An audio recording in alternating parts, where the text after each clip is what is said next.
surrounded by many people suffering from this illness, or only a few.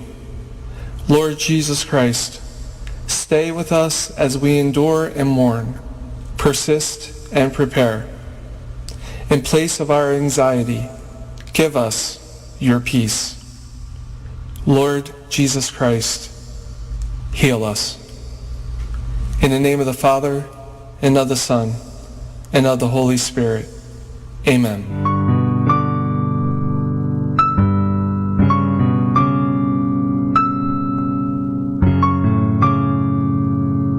Prayer for our OFW.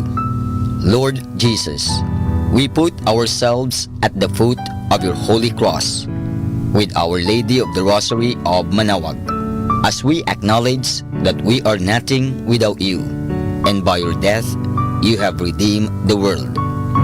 We believe in faith that nothing is impossible with you. We lift up to you our OFW listeners all over the world, whom we offer our prayers and every Holy Mass from the Minor Basilica of Our Lady of the Rosary of Manaoag. Lord, words cannot describe and express what they are sacrificing in order to have a better chance in life. Lord, redeem them of all their pains, trials, and persecutions as they are working in a foreign land for people that are complete strangers to them. Shield them with your most precious blood that flows from your sacred heart. Protect them from any harm and abuses that they may face as they continue their journey in life.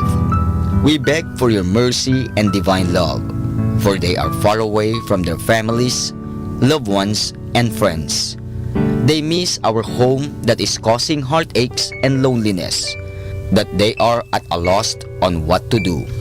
Grant them the power and strength from the Holy Spirit to succeed and to be blessed in this chapter and mission in their life.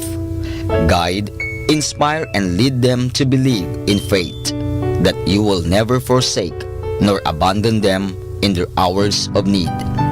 Be with them always, especially for those OFW who are staying in places where they are not allowed to worship and pray for you.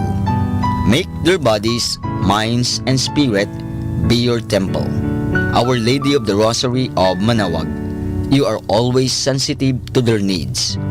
You know what is in their minds, heart, and their condition in life. We love you as we ask you to cover them, their families, loved ones, and friends with your mantle of love and protection. We ask all of this in the name of Jesus, through the intercession of Our Lady of the Rosary of Manaoag. Amen.